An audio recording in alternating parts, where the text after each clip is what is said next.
Can we go, can we go back to this first slide? Oh, okay. Okay, thanks. Oops. All right. Welcome. Welcome to the River Falls Unitarian Universalist Society. And I'm Maureen Ash. And let's, Lily, would you mind ringing the bell?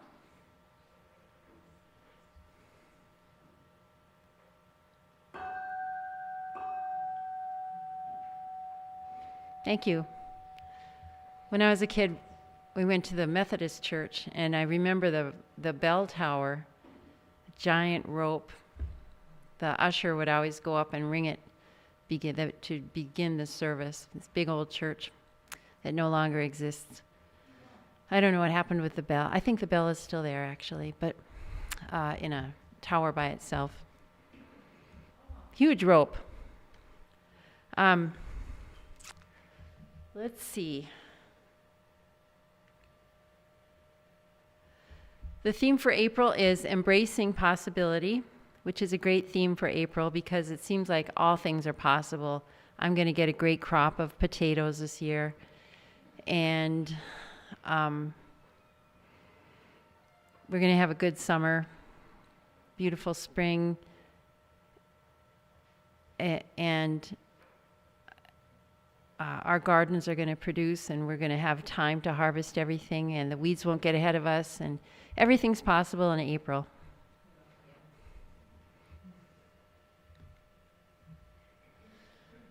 Okay, so that's the order of the service. And let's see. Nancy Miller, would you mind reading that? This is by Sean Trapp. The fire within ourselves is the same fire that illuminates the universe. It is our reminder that all is connected, even though the space of the void is vast. Our experience here is but a blip in the cosmic timeline. Thank you. And Callum, will you light the chalice, please?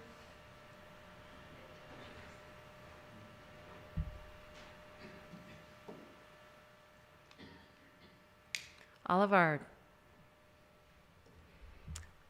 lives have so much meaning to us, but in the cosmic sense, I guess, it's just a blip. If that. In some ways, that's comforting.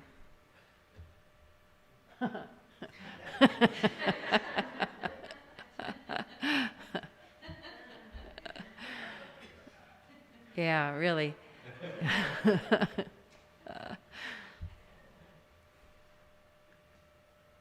Okay, it's time to greet one another.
Okay, let's move on with our service. We can continue the conversations.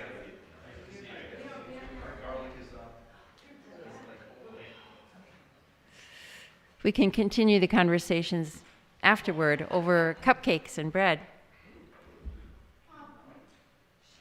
Okay, joys and concerns.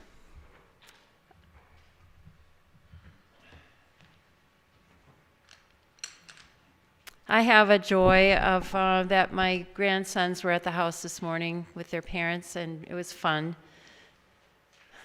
We left, and there was a tantrum still going on, but that's life. That's life. He can't start a war in Iraq anyway.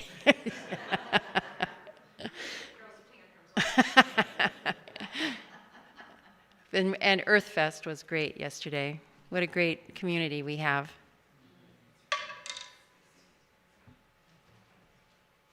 Anyone else with a joy or concern? Speaking of Earthfest and spring, just a friendly reminder that the greenhouse is available for anyone who would like to start planting their seeds. Evan and I have planted ours off to the left side when you walk in, but the whole upper area is available and the whole other right side is available for the greenhouse if you would like to start your planting.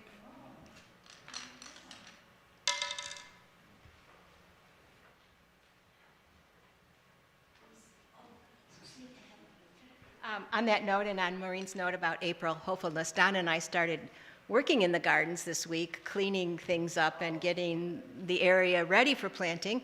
And if anybody wants to join in the fun, there's a lot to do. So let me know. The garden committee here can use your help. We got big plans.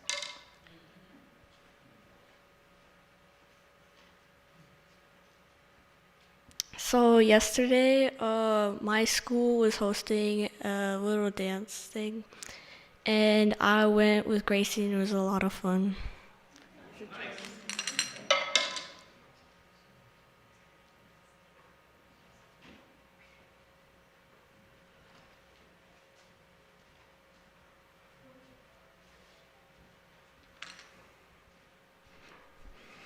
Okay, I will add a big rock for all those joys and concerns that are,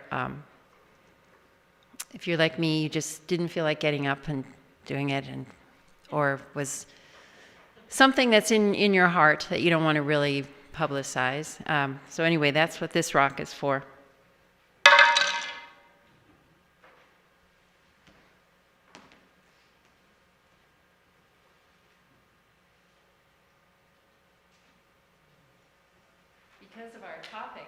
Because of our topic today, I, of course, had to go look at Carl Sagan quotes.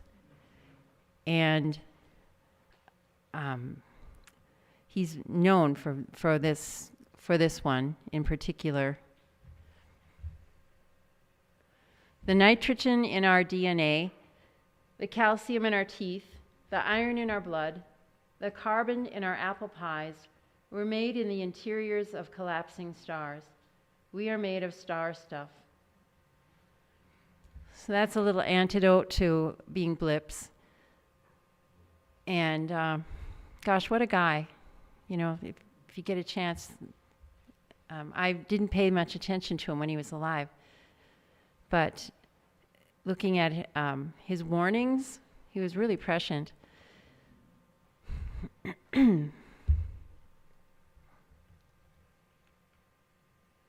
Okay, our speaker today is a guy I've known for a long time, and first as a child, and then a teenager, and now as a young man. And he grew up in our congregation, has always made us proud, and he's going to make us proud again today. So welcome, Gabriel Johnson.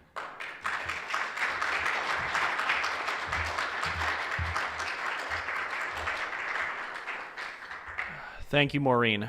I have here written down as the first line, here's an old joke you've probably heard before. But to be clear, I actually have no idea whether you've heard this joke before, so I'm going to tell it, and then I'm going to see if you guys know the punchline, okay? A famous scientist is giving a talk about cosmology at a local community event. He talks about the way the Earth revolves around the sun, how the sun is one of billions of stars in the Milky Way, and how the Milky Way is one of untold billions or trillions of galaxies in the universe. When he's done, an old woman comes up to him and says, "Well, you seem like a very clever young man, but you're mistaken. What's actually happening is we're all standing on a giant turtle."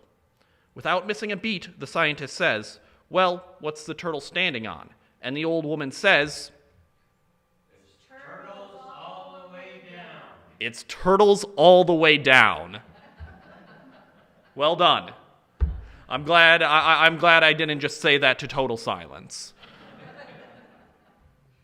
When I was a little kid at this UU church, not this one specifically, we were still in the blue building at the time, the kids' room had a book on its shelf called Just Pretend by someone Google tells me is named Dan Barker with illustrations by Alma Cuevas. Of all of the children's books I have ever read, this one's purpose is unique. It is meant to proselytize atheism to children. It opens with all of the different ways that you can prove Santa Claus is fake before moving on to God, covering all of the world's major religions. If you need a God to create the universe, the book asks, then who created God? Turtles all the way down, I suppose. Throughout, there are fun, simple illustrations.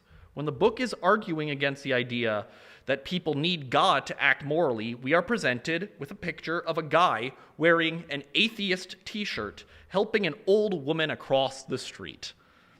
The point of the book is easy to grasp. Isn't the idea of God silly? Isn't growing into adulthood, still believing in God, a sign of stupidity, like still believing in Santa long after your parents have stopped putting presents under the tree? At the time, when I was 10 or so, this book had me convinced. It fed my gluttonous ego. You, little atheist child, are smart. You can see through the centuries of lies and superstitions, unlike the fools you're surrounded by, still fooled by the preposterous fairy tales they teach at church. Even to this day, with 2/3 of a complete seminary education, part of me looks at contemporary religiosity with disdain. In seminary, we were taught that religion is about using mythology and storytelling to bring timeless truth and meaning to our lives. So why then do so many religious people take everything so literally, declaring that the math laid out in the lineages of Genesis prove the world to be 6,000 or so years old? You could dismiss this as a fringe belief, but you'd be wrong. As recently as 2024, a Gallup poll showed that 37% of respondents said that they believed the world was less than 10,000 years old. But today I actually want to challenge myself a bit. I want to explore a question that's been nagging at my brain, a limit to science and a gap in known astrophysics through which God could enter. So we're going to be talking today about dark energy. So, another little audience response thing I've put in here. Who can tell me what happened at the beginning of the universe? In the scientific worldview. Big Bang, yeah, that's right. So that's 13 billion and change years ago. All of the matter and energy in the universe was contained in an extremely small point until it burst and the universe began rapidly expanding, and then through chemical bonding and gravity, clumping into stars and galaxies. This seems to be the best version of events that the data suggests. Now, one would expect, given this model, that the universe's expansion would be slowing for fairly obvious reasons. This is, after all, what we see in the result of every other explosion. An object gets blown away by the source of the explosion, but then, through the normal Newtonian methods of friction and inertia, slows down and eventually comes to a stop. So given that our best guess is that the universe began with literally everything exploding, we would assume that things would be slowing down. Maybe we would even see gravity start to pull the galaxies back together again, leading to the Big Bang in reverse, the so-called Big Crunch. That would be what makes sense. Unfortunately, we live in a universe that does not make sense. The speed at which the galaxies are moving away from each other is accelerating. Every day, all of the galaxies in the universe are quickening their pace away from us. There is an exception to that. The closest galaxy, Andromeda, is actually coming closer to us and is going to hit us in 5 or so billion years. We would call this acceleration impossible if it were not the thing that is actually happening. So, of course, scientists have to come up with an explanation because that's what scientists are for. Something must be causing this unexplainable anomaly. The acceleration we see in every galaxy in the known universe requires energy, and a lot of it. So scientists develop a theory, a model for why this might be happening, and the name we've given the missing energy required to accelerate every galaxy in the universe away from the point of the Big Bang is dark energy. I want you to take a moment to think about that name. There's something kind of occult about that, isn't it?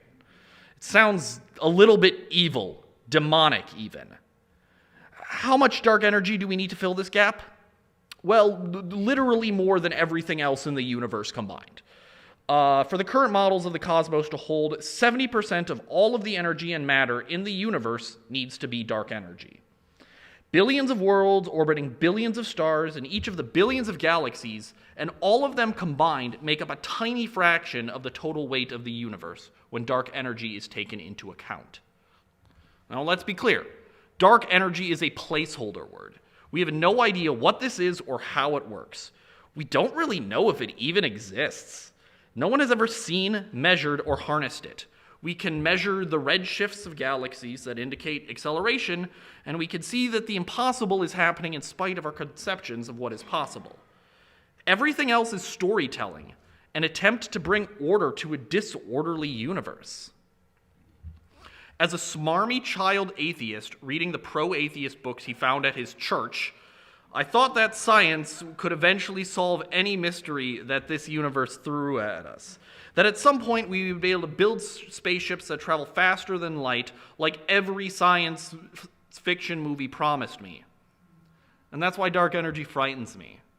I think it's entirely possible, probable even, that we'd never figure out what the answer to this is. This is, in a pretty literal way, the biggest mystery science has ever asked, and I just don't think that there's going to be a way to answer it. Dark energy is theoretically just as present in our galaxy, in our sun, on our Earth, as it is in any of the faraway galaxies we're measuring, but it doesn't seem like we'll ever be able to see, harness, or in any real way experience it. I'm less concerned that there will be turtles all the way down, and more that we've discovered the bottom turtle. Why does galactic expansion accelerate? I don't know. How do magnets work? Why does gravity attract mass? We can explain a little more mathematically, but at some point the answer to every scientific question comes down to it just does.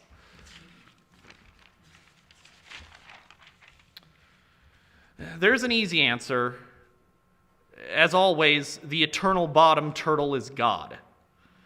The only thing we can ever say for certain that we actually know is that our consciousnesses exist, or at least mine does. I can't speak for y'all.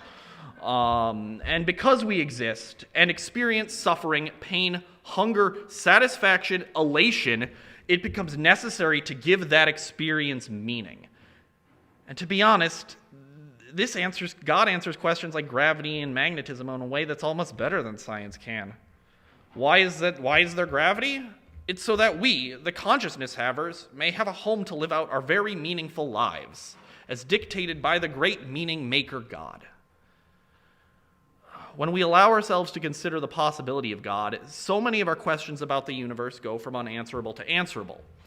The sun and the moon, from the human perspective, are exactly the same size in the sky, which is what makes eclipses possible. The odds of this are astronomically low, pun absolutely intended. If we account for God, this goes from being a cosmic coincidence to being a way for God to demonstrate their majesty and send us their omens. We only ever see one side of the moon because the moon's rotation occurs at the same frequency as its revolution around the Earth. Perhaps God, who famously works in mysterious ways, has their reasons for keeping the dark side hidden. I cannot come up with a reason why God would want the expansion of the universe to accelerate, but by changing the nature of a question from a how to a why, we make the question at least debatable, if not answerable. But do you see what we're doing here? Do you see what's happening? Because I don't think this is about God at all. I think it's about us. Religion doesn't explain stuff with God. It explains it with humanity. It places our perspective at the center of the universe and then answers all of our questions through the lens of our convenience. Religion is not so much an act of faith as an act of ego. It's a question framed from our perspective because our perspective is the only one we have, a hope that maybe, if we look a little bit deeper, we'll find another turtle underneath it all. The turtle that will finally give all of this some sort of meaning, even though at the end of the day, we have no proof that meaning exists at all in any objective sense. You know, when I'm asked to give a talk like this, I would hope to be able to write and then deliver a nice concluding paragraph that sums up everything I believe about the thing that I'm talking about, maybe even with a nice little call to action, which I don't think I can do today. The point of the questions I'm asking is that they're inherently unanswerable, and that makes it kind of impossible for me to end on a satisfying note. I'm certainly not the kind of atheist that I was when I was 10 years old reading Just Pretend in the old blue building. Do I believe in God? If you mean any of the gods described by the world's major religions, no. If you mean an intelligence that caused the formation of the universe, and still no. If you mean the existence of some unknown higher power, I mean, I don't know, it seems as likely as not, but I'm not going to pretend that's a particularly well-considered opinion. That's just like vibes. But if we can't find the answers, if we can't go just one turtle deeper, then at least there's reverence to be found in getting lost in the mystery. I'd like to open this up to questions, comments, and conversation.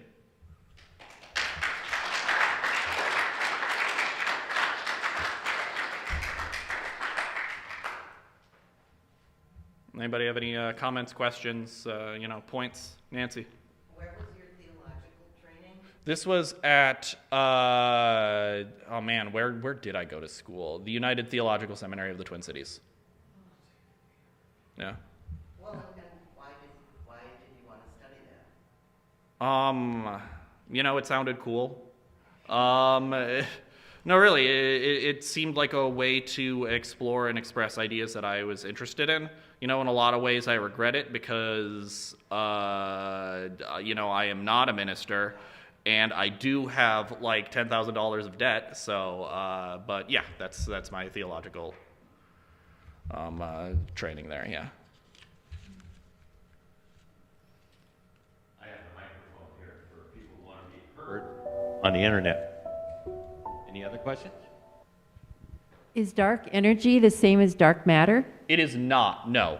Dark matter is, so they're very similar concepts in the idea that they're both placeholder terms to, account for things that we don't have a full understanding of. But dark energy is about the acceleration of galaxies. Dark matter is missing gravity necessary to form galactic formation. Yeah. Dark matter is another big chunk of the universe. It's like I think it's about 20% of the universe. I think about 5% is everything that we can see and measure. Light, matter, sound, all of it. Just related to that, are black holes part of dark matter? No. I mean, they might be. Maybe that's the answer. Maybe the answer was inside the black hole all along. Maybe once we dive into the black hole, we can finally see the turtle we've all been standing on. And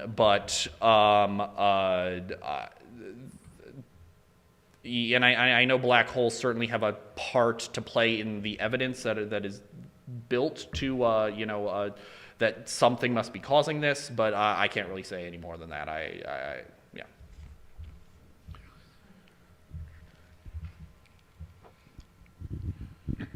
So one of the things I do, particularly at funerals, is redefine God. So you presented what looks like God could be defined as the properties that drive the universe. Yes. Yes. I think, and there's something to be said for that. I think that's a pretty pantheistic way of looking at things, that the universe and God are in some way one and the same. And I used to kind of hold that position, but at the end of the day, for me at this point, it feels something like a cop-out, where we're just saying, well, we need to be able to keep our faith in some higher power, but I don't really believe in any of like the spiritual stuff, so we're just going to call science the universe. And I don't really know what the difference is between that and a God not existing at all is. Yeah. Yeah. Sure. Yeah. But it all boils down to we don't know. It all boils down to we don't know. And that really is my point here, isn't it? Hey, Allison. Hi, great talk. Thank you for being here. We're really, really glad to have you. When you think about embracing the theme for the month, embracing possibility, and what you just presented makes me want to kind of make a lot of people want to embrace fear of the unknown. Maybe the question we ask is, how do we embrace possibility in the presence of the unknown? How do we do that? What does it look like to embrace possibility in the presence of the unknown? Miss Mayor giving me the hard ones, ain't she? Yeah. So I think this is in a way all about embracing possibility. I think this is about embracing the possibility of there being a higher power or there not being a higher power, and embracing the possibility of all of the different kinds of meanings that we may or may not find in our study of the universe. And I wasn't expecting you to know the answer, but I thought Ted might too. No. I mean, I was thinking more for discussion. Well, how do we do this? Yeah. Yes. Yeah.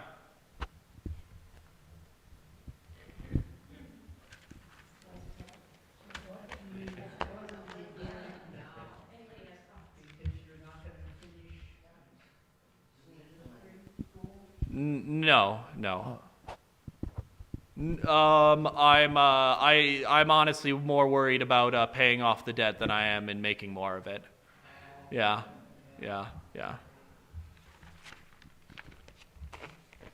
All right. Is that everybody?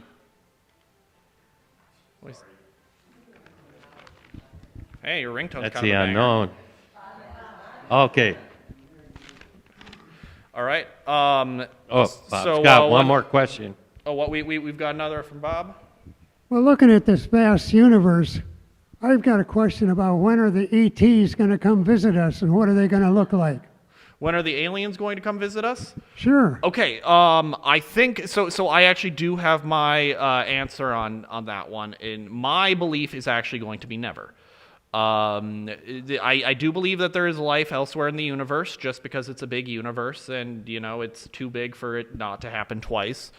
But the more we look at it, the more it really does seem like the universal speed limit of the universe is the speed of light. And our nearest neighbors are probably thousands or millions of light years away, depending on how rare the conditions for life are. And, it just seems unlikely that any of them are going to be willing to make the trip. I know it's a sad answer. I would like to hang out with some aliens too. But, I just don't think that's how the universe works. Yeah. All right. We got anybody else? All right. So a quick note. In September, I self-published my debut novel, A Bad Dream Where You're Back at School. Yes, I'm a healthcare worker with the state of Minnesota. That's my day job. But I also write books. So this is a comedy horror novel about the nightmare of middle school. I have 5 copies over there. You can take them, but I would ask you to consider a $10 donation to my charitable organization, the Gabriel's Wallet Foundation. All right. Thank you.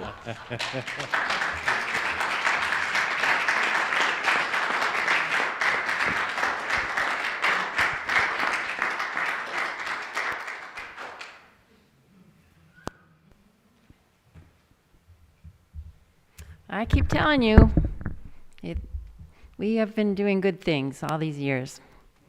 Very proud of that.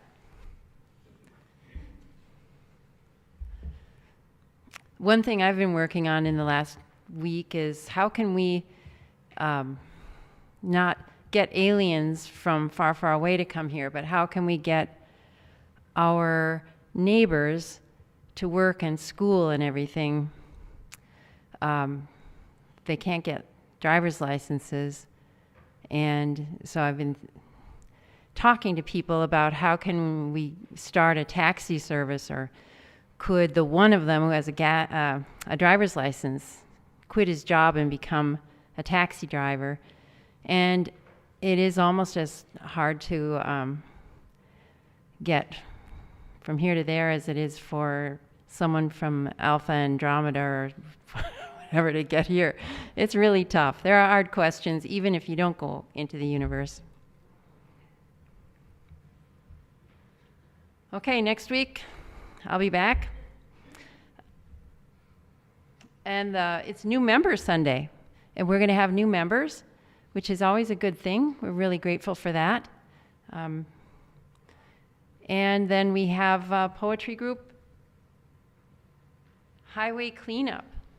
Highway Cleanup at 9 a.m. Is that going to be out at Patrice's? Okay. Yeah. We haven't asked her yet, but yeah. She's going to be out of town. When's she back? The 16th. She won't know that. Yeah. She won't know. I could do it. All right. I live out there, but oh, okay. Yeah. So if you wouldn't mind lending your driveway for parking. Yeah. We like to do that just for newer people. We do this in honor of Mary Herman, a longtime member.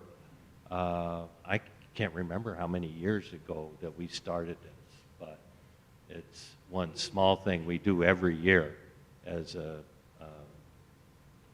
benefit to the overall community. So. I have no idea if I'm going to be at work or what, but like if it's just using the driveway. Yeah, that's all we do. Yeah. Okay. All right. Yeah, sounds good. Plus the party afterwards. But we'll talk about that later. Just make sure to throw all of the beer cans. Yeah. In the recycling place. Yeah, okay.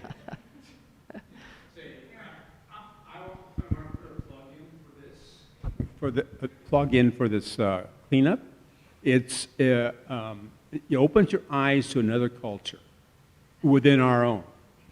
So yeah, I've never seen such products before. So come out, discover. I have for many years cleaned the road that goes past our mailbox, up one side and down the other. It's like a mile up, a mile back. And it is really interesting to see what people throw away. And some years it's worse than others, and some years this year not so bad. But I did find a dead baby goat on a beautiful dead baby goat, so fresh. It was still limp and no flies. Well, I guess there were 2 flies. Just a beautiful little thing. I got placed in there among the mayflowers. I do it the week of Earth Week, and that's also my mother's birthday, so it's in honor of her. Because she said, when I was complaining about litter, she said, "Well, you don't expect people to want to have a dirty car." I always think of that when I do it. So just contact me if you're. We'd like to get a count on the number of people that are going to help out. Just let me know. That's it. You can win the prize for finding the most cinnamon whiskey fireball minis. I think we got 25 was last year winner. Yeah, Fireball, man, that's just a crazy thing. How many? And it seems like people stop at maybe at McDonald's, and by the time they get to a certain point out of town, they're done and they throw it out. So there's always a concentration of a particular kind of trash in certain areas. It's funny. Anyway, May 10th is our annual meeting, and we can learn about our finances and our plans. And is there anything that our president would like to say about that? No, just show up and vote. We need a quorum to vote. So you can vote online. You can vote by absentee. Yeah, great. We'll do that. Yeah, maybe say that at the mic so they hear you. Okay. You can vote absentee. You don't have to be here physically. That's good. Okay, May 17 is the Paula Luger annual service. I guess Anne is going to elucidate. Yeah, and the ballot is online. There's a link in the newsletter. There will be another link in the newsletter. It's on the website, the links to the ballot, and there's we also have a QR code that I might put in the newsletter if you want to access the ballot to vote absentee or proxy vote if you can't be here. But we're going to try something new on May 17th, which is to have a UUSRF book club read. This is the book that's been chosen, The Serviceberry by Robin Wall Kimmerer. You can see it's not a big read. It's beautiful. And so what we're hoping to do is have everyone read this book. I have 10 copies. If you want to take one of these, this library book, borrow one of these. I've got a sign-up sheet. I'll put them back there. There are only 10, but I mentioned online, the original essay that she wrote that was the origin of this book is also online. And I have the link to that. It's also in the newsletter. The link here to access this essay. It's shorter than the book. The essay was so popular, she was encouraged to expand on it, and the book was created. She also reads the essay online. It's a 45-minute read, so that's how long the essay is. It's beautiful to hear her read it in her language. So, and these are the questions for discussion, for your thought ahead of time. And I also have some activities, if you want to go further. I found a few activities related to the Serviceberry and the gratitude economy, if you want to do them. So take the questions, take a book. Please sign for the book if you take one of the library books, because I want to know where to find them on May 17th, because I have to go back to the library. All of this stuff is also the link, and these questions are online in the newsletter. So please join in this discussion. It should be fun, and it's a way to honor Paula. And then there will be a potluck afterwards, because the whole idea is gratitude for the bounty that's given us. So let's have a gratitude potluck as well.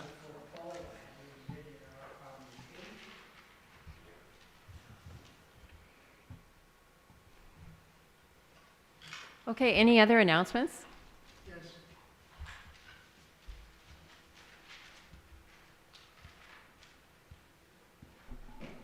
Two announcements. One, our spiritual studies group no longer meets on Wednesday afternoon. We meet now on Thursday morning, 10 to 12.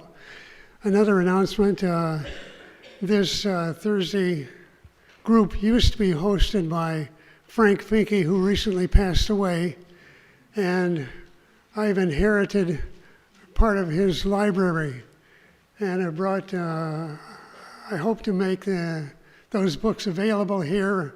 If anyone wishes to pick one of those books up and leave a small donation, that would be fine.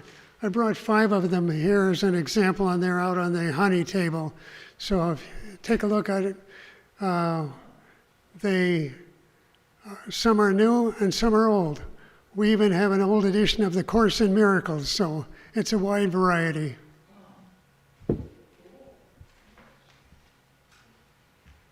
Yeah, they're on that table right by Gabe's novel. Okay, anything else? Let's gather for the closing words. Thank you, everybody, for coming.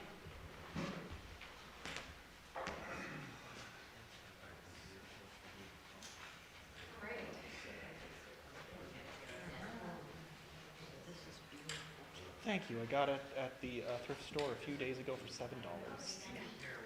Yep.